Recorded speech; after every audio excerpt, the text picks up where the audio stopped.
आगरा। भारत ने हर समझौते का आदी बनना छोड़ दिया, कुछ बातों में हमने बापू गांधी बनना छोड़ दिया। प्रखर राष्ट्र कवि डॉक्टर हरिओम पनवार की ये ओजस्वी पंक्तियां आज कलाकृति कन्वेंशन सेंटर, ताज ईस्ट गेट, फतेहाबाद रोड पर आयोजित जानता राजा व्याख्यान कार्यक्रम में गूंज उठी।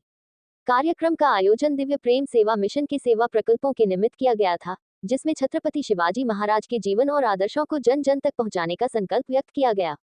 इस अवसर पर पूज्य जगत गुरु शंकराचार्य स्वामी वासुदेवानंद सरस्वती महाराज ज्योतिर्मय बद्रीधाम हिमालय ने अपने आशीर्वचन में कहा कि छत्रपति शिवाजी महाराज का जीवन हमें सिखाता है कि धर्म और राष्ट्र की रक्षा के लिए बल, बुद्धि और संगठन तीनों का समन्वय आवश्यक है। उन्होंने आह्वान किया कि अब उनकी आयु मात्र 2-2.5 वर्ष और रह गई है। 87 वर्ष की आयु में वे शरीर का त्याग करेंगे, उससे पूर्व वह अखंड भारत देखना चाहते हैं। इसके लिए सभी को प्रयास करना ही होगा। कार्यक्रम के मुख्य अतिथि राष्ट्रीय स्वयंसेवक संघ के पूर्व सरकार्यवाह सुरेश भैया जी जोशी ने कहा कि शिवाजी महाराज का जीवन केवल संघर्ष नहीं बल्कि समाज को आत्मगौरव और आत्मबल देने का विराट अभियान था। उन्होंने युवाओं से आग्रह किया कि वे शिवाजी के मार्ग पर चलकर राष्ट्र सेवा में योगदान दें। इस अवसर पर दिव्य प्रेम सेवा मिशन के संस्थापक डॉक्टर आशीष गौतम भैया जी ने जानकारी दी कि शिवाजी महाराज के जीवन पर आधारित विश्व प्रसिद्ध महानाट्य जानता राजा का भव्य मंचन 4 से 9 अक्टूबर 2025 तक कलाकृति कन्वेंशन सेंटर परिसर, ताज ईस्ट गेट, आगरा में किया जाएगा। कार्यक्रम का शुभारंभ पूर्व राष्ट्रपति रामनाथ कोविंद करेंगे। उन्होंने कहा कि यह आयोजन न केवल ऐतिहासिक गाथा का मंचन होगा, बल्कि आने वाली पीढ़ियों के लिए राष्ट्रभक्ति और कर्तव्यनिष्ठा का प्रेरक संदेश भी देगा। कार्यक्रम की अभिनंदन करता हूं राष्ट्र कवि डॉक्टर आपके सम्मान के लिए अपने प्रेरणादायी उद्बोधन में भारत माता के महान सपूतों और शिवाजी महाराज की गाथा को काव्यात्मक पंक्तियों और ऐतिहासिक दृष्टांतों के साथ प्रस्तुत किया। उन्होंने कहा कि शिवाजी का व्यक्तित्व भारतीय संस्कृति और स्वतंत्रता चेतना का अमिट प्रतीक है। आधुनिक शिक्षा में परिवर्तन की अत्यधिक आवश्यकता है। शिक्षा में बस ये सिखाया जाए कि भारत गुलाम कैसे बना और भारत का स्वर्णिम इतिहास क्या था, तो बदलाव स्वयं आ जाएगा। कार्यक्रम की प्रस्तावना लघु उद्योग निगम के अध्यक्ष राकेश गर्ग ने रखी। अंत में धन्यवाद ज्ञापन सीए संजीव माहेश्वरी ने दिया। व्याख्यान कार्यक्रम का संचालन राहुल सारस्वत एवं संयोजन कार्यकारी अध्यक्ष संजय चतुर्वेदी जी ने किया। ये रहे उपस्थित केंद्र राज्य मंत्री pro SP Singh Baghel, cabinet मंत्री बेबी रानी मौर्य, महिला आयोग अध्यक्ष डॉक्टर बबीता चौहान, विधायक छोटेलाल वर्मा, भाजपा महानगर अध्यक्ष राजकुमार गुप्ता, उपाध्यक्ष आयोजन समिति मनीष अग्रवाल रावी, महामंत्री मुकेश गोयल, संयोजक ललित शर्मा, स्वागत समिति उपाध्यक्ष प्रमोद सारस्वत, महामंत्री अभिनव मौर्य, संयोजक सोम मित्तल, गोविंद दुबे, अजय गुप्ता, पूरन डावर, बाकेलाल, अजीत जी महापात्र, धर्मेंद्र जी, भाजपा प्रदेश उपाध्यक्ष दिनेश कुमार, ओमवीर सिंह, अभयपाल, राम्या, सिन्हपाल सिंह आदि सहित कार्यक्रम में बड़ी संख्या में साहित्यकार, बुद्धिजीवी। दिनांक 4 से 9 अक्टूबर 2025 तक किया जा रहा है। ये मां साहेब, आपकी इच्छा यही है, तुलसा भवानी की आज्ञा।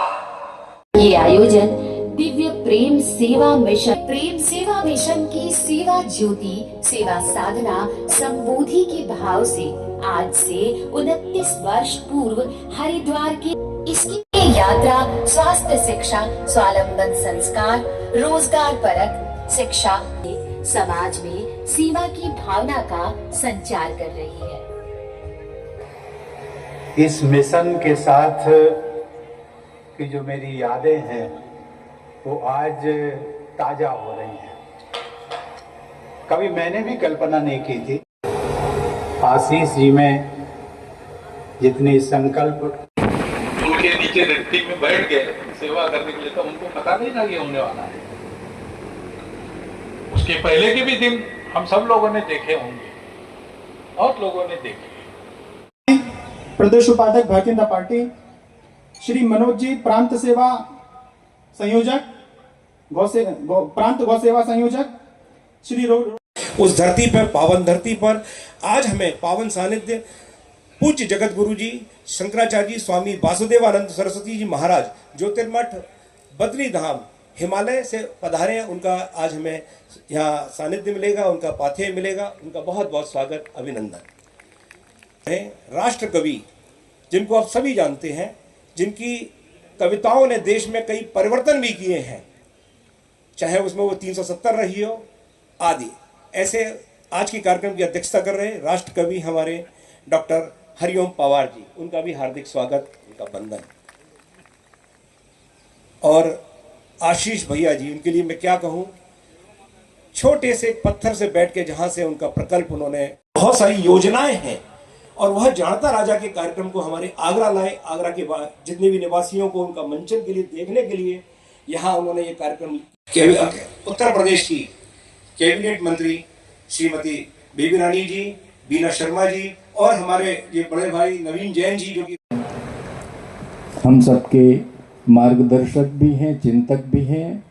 और राम जन्मभूमि जो हम सबका न्यास है, उसमें जो 5 प्रमुख संत हैं इस ब्रह्मांड के, उनमें से एक दिव्य प्रेम सेवा मिशन के मार्गदर्शक और जिन्होंने 28 मार्च वर्ष प्रतिपदा के दिन 1998 में एक सेवा का अखंड दीप हनुमान जी के मंदिर में जलाया था, आज भी प्रज्वलित है।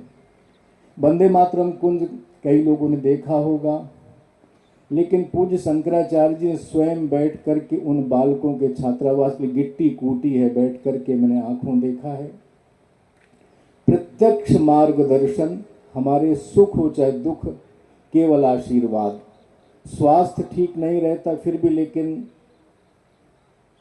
हम भी दुस्साहस करते हैं, फोन करते हैं, महाराज जी तुरंत चल देते हैं, बस कहीं भी हों। आज महाराज जी आप विराजित हैं, अच्छा लग रहा है, बहुत भावुक हैं हम सब लोग। 24 जून 2002 को पहली बार वंदे मातरम को मार्गदर्शक मातरम का देशव्यापी विश्वव्यापी विस्तार विकास देख रहा है। प्रत्यक्ष हिंदुत्व की शिक्षा, हिंदुत्व के संस्कार, हिंदुत्व की शालीनता, शिष्टता, मर्यादा, परंपरा, नैतिक मूल्यों से सजाना है, तो हिंदुस्तान के मुख्य न्यायाधीश का ये वाक्य स्वीकार कैसे कर लिया गया कि अपना मूर्ति भगवान विष्णु से विष्णु बनवा लेंगे। कभी दुनिया में आपने कभी सुना है कोई सेकुलर कंट्री हो, हिंदुस्तान के दुनिया में संविधान से चलता हो और उसका मुख्य न्यायाधीश के सामने कोई रिट आए कि साहब विष्णु की मूर्ति बनाई जानी है, तो मुख्य न्यायाधीश कह दे कि विष्णु भगवान से कहो खुद बनवा लें अपनी मूर्ति। अगर राम मंदिर के फैसले के समय ऐसा वक्तव्य किसी ने दे दिया होता कि अपने भगवान राम से कहो अपना मंदिर बना लेंगे, तो क्या स्वीकार हुआ होता? आज भी स्वीकार नहीं होना चाहिए कि किसी बात के विरुद्ध बोलो, लेकिन अगर वो हर किसी चीज के विरुद्ध बोलें तो कोई ना कोई लगाम तो उनके लिए भी संसद से बननी चाहिए। मेरा यह अनुरोध है। मैं उनसे अच्छा छत्रपति शिवाजी पर नहीं बोल सकता। मेरा आप ये दुर्भाग्य है कि मैं वो नाटक अभी कभी नहीं देख पाया, लेकिन मैं कोशिश करूंगा कि इस बार आगरा नाटक। आदरणीय बेबी मौर्य कैबिनेट मंत्री जब वो उत्तराखंड की राज्यपाल थी तब मेरी श्रोता रही कई बार। वो राज्यपाल होते समय कोई काम ज्यादा होता नहीं है तो कविताएं सुनने का अवसर मिल जाता था उनको। SPS बघेल साहब मेरे छोटे भाई भी हैं, और जब शिवाजी ने सिंहगढ़ का किला जीत लिया तो शिवाजी की मां ने कहा कि किले में प्रवेश बाद में करना, पहले इसमें राम की कथा कराओ। समर्थ रामदास गुरु कथा करने आए, कथा शुरू हो गई, कथा चल रही है। समर्थ रामदास गुरु प्रसंग सुना रहे हैं कि सीता हरण के बाद का प्रसंग है कि सीता अशोक वाटिका में बैठी है, राम की याद में चिंता मग्न है, उनकी चिंता के कारण चेहरा सफेद पड़ गया है और उनका चेहरा पड़ गया सफेद, एक जैसे दिखाई देते हैं। तो सामने से एक व्यक्ति उठा, उसने कहा गुरुदेव कथा तो बहुत अच्छी कहते हो लेकिन कथा में झूठ मत बोलो। गुरुजी ने कहा क्या झूठ बोला? उसने कहा जहां सीता मां बैठी थी वहां कोई सफेद गुलाब का फूल नहीं था, वहां तो सुर्ख लाल गुलाब के फूल थे। गुरुजी ने पूछा कौन है आप? बोले हनुमान जी हूं। राम ने कथा सुनने भेजा है और आप तो झूठ बोल रहे हो। तो गुरुदेव ने कहा चुपचाप बैठ जाओ, वहां सफेद गुलाब के फूल थे। हनुमान जी उठ के चले गए, जाकर राम से शिकायत कर दी, क्या मुझे कथा सुनने भेज दिया, वहां तो सीता मां के चारों तरफ सफेद गुलाब के फूल बताए जा रहे हैं। राम हंस पड़े, बोले हाँ सफेद गुलाब देखने मैं गया था अंगूठी लेकर, आप सच बोलेंगे कि मैं सच बोलूंगा? राम फिर हंस पड़े, बोले नहीं वहां सफेद गुलाब के फूल थे। तो हनुमान जी ने सोचा इनको क्या पता, ये गए तो थे नहीं वहां, भागे भागे सीता माँ के पास गए और जाकर सीता माँ से शिकायत कर दी कि गुरुदेव गलत बोल रहे हैं। चलो गुरुदेव ने गलत बोल दिया, भगवान राम भी उसका समर्थन कर रहे हैं। देखो माँ, आपने देखा, मैंने देखा, आपके चारों ओर तो सुर्ख लाल गुलाब के फूल थे ना। सीता माँ ने कहा नहीं, वहां तो सफेद गुलाब के फूल थे। अब हनुमान को क्रोध आता है। किसी भक्त को गुस्सा आएगा तो रो पड़ेगा, रो पड़े हनुमान की ये सब लोग मुझे झूठा बनाने पर क्यों तुले हैं। मैंने देखा, मैं सीता माँ की खोज में गया था अंगूठी लेकर, वहां लाल गुलाब के फूल खिले हुए थे चारों तरफ। जब हनुमान रो पड़े तो सीता ने उसके सर पे हाथ रखकर कहा, पुत्र तुम गलत नहीं हो, फूल तो सफेद गुलाब के ही थे, लेकिन जब तुमने अपने प्रभु राम की पत्नी को वनवास में देखा, रावण की कैद में देखा, तो तुम्हारी आंखों में क्रोध का खून उतर आया था। क्योंकि तुम्हारी आंखों में क्रोध का खून उतरा हुआ था, तुमको सफेद फूल भी लाल फूल कि भारत गुलाम क्यों हुआ। हम अपने आदर्शों को वापस लाना चाहते हैं, पुनर्स्थापित करना चाहते हैं, अपने मूल्यों को, आदर्शों को, शालीनता को, शिष्टता को, वैदिकता को। तो आपको वो सब सीखना पड़ेगा जो जब कभी विश्व गुरु रहा होगा भारत, जबकि जो मूल्य थे। शिक्षा में परिवर्तन करो। महाराजा छत्रपति शिवाजी का देश, उनके आदर्शों जैसा देश बनाना है तो पब्लिक स्कूलों में जो बच्चों को शैली किड्स पढ़ाए जाते हैं, तुलसीदास, सूरदास, कबीरदास नहीं पढ़ाए जाते। बच्चों को टेम्स नदी पढ़ाई जाती है, गंगा यमुना नदी नहीं पढ़ाई जाती। इस सिस्टम को बदलना पड़ेगा। नई पीढ़ी को ताकत के बल पर रक्षित मानवता होती है, धरती पर ताकत के बल पर रक्षित मानवता होती है। मजबूरी पली अहिंसा की बेटी कायरता होती है। जिनके बाजू में ताकत है आजादी उनकी होती है, कमजोरी के दामन में तो केवल लाचारी सोती है। कमजोरी के दामन में तो केवल लाचारी सोती है। एक कागज का जलियान कभी सागर के पार नहीं जाता, जब दूर पपीहा गाता है कोलाहल हार नहीं जाता। दो चार पंखड़ी फूलों की धरती का भार नहीं होती, मेहंदी कंगन कुमकुम रोली रण में हथियार नहीं होती। चरखों से नहीं लड़ा जाता तोपों के गोलों के आगे, रामायण नहीं पढ़ी जाती सीमा पर शोलों के आगे। धरती के घोर कुहासे को केवल सूरज हर सकता है, एटम बम से रक्षा केवल एटम बम ही कर सकता है। एटम बम से हमको बचाने की लगातार कोशिश करता है। अब कौन ज्यादा हो जाए, ना मांगे और न घाटी मांगे खून। ये ऑपरेशन सिंदूर के बाद की कविता सुना रहा हूं। अब सीमा मस्तक ना मांगे और न घाटी मांगे खून, और छुए ना भारत माता का दामन कोई ना खून, और छुए ना भारत माता का दामन कोई ना खून। भारत एक अखंड राष्ट्र है, 1.5 अरब की शक्ति है।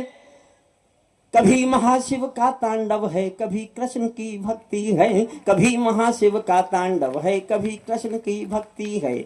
मैं भारत के वर्तमान की ताकत का संबोधन हूँ। मैं भारत के वर्तमान की ताकत का संबोधन हूँ, और हिंद की सेनाओं की हिम्मत का उद्बोधन हूँ। और हिंद की सेनाओं की ताकत का उद्बोधन हूँ। अब घाटी में आतंकों का शोर नहीं होने वाला, अब घाटी में आतंकों का शोर नहीं होने वाला। हिजबुल लश्कर के नारों का जोर नहीं होने वाला। मलय समेरा मौसम मातम खोर नहीं होने वाला। और चौथी पंक्ति अच्छी लगे तो तालियां आकाश भर उठाना।